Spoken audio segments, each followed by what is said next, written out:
अरे अखिलेश भैया, क्या अंधों बाजार लूटा है। कीमत भी हिसाब से मिलेगी, कोई मनमानी नहीं। पर भैया बीरबल भी कहीं कम होशियार नहीं था। वह तो सबसे बड़ा गुरु था। बीरबल ने सोचा कि बिना भय प्रीत नहीं होगी। तो बीरबल ने जरा गरज कर कड़क आवाज में बोला, जिंदगी भर जिसका नमक दाना पानी खाते पीते हो, उसी को जरा सी चीज देने के लिए मना कर रहे हो। फिर मौलवी चुप हो गया। वो धीरे से दीवान साहब से बोला, साहब मैं देने के लिए मना नहीं कर रहा, पर 10-20 रुपए दिलवा दीजिए। फिर बीरबल ने मौलवी को 50 रुपए दिलवाकर मौलवी की दाढ़ी को काट कर रखवा ली। फिर दूसरे दिन बीरबल ने शहर में से एक बनिए को पकड़ कर लाया। उस बनिए की भी बहुत बड़ी बड़ी लंबी लंबी दाढ़ी थी।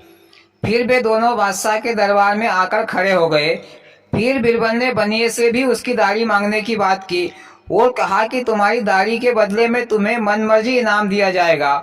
फिर बनिया बड़े ही मीठे शब्द में बोला कि हुजूर, हम तो आपकी पनाह में हैं, आप ही हमारे माए बाप अन्नदाता है। आप जो चाहो वो कर सकते हैं, हम तो गरीब आदमी हैं। बीरबल ने कहा कि भैया, इसमें गरीबी अमीरी की क्या बात है। जो आपको उचित लगे वो कीमत बताइए, आपको वो कीमत दे दी जाएगी। फिर बनिया गिड़गिड़ाने लगा कि सरकार आप तो महान हो। बीरबल ने कहा कि साफ साफ शब्दों में कहो, ये फोकट की चिकनी चुपड़ी बातें मत करो। फिर लालाजी अपनी दाढ़ी पर हाथ फेरते हुए बोले, सरकार इसके पीछे बहुत दर्द भरी कहानी है। तो बादशाह ने कहा कि लालाजी, ये कहानी अपने घर वालों को सुनाना, मुझे तो तुम्हारी दाढ़ी चाहिए, कहानी नहीं सुनना है। लालाजी ने कहा कि सरकार, मैं इसी दाढ़ी की कहानी सुनाना चाहता हूँ। बीरबल ने कहा कि हाँ चलो ठीक है, सुना दो अपनी कहानी। लालाजी बोले, सरकार, मेरी माँ का स्वर्गवास हुआ था, तो मैंने इसी दाढ़ी को सफा करवाने के लिए 10,000 रुपये खर्च किए थे।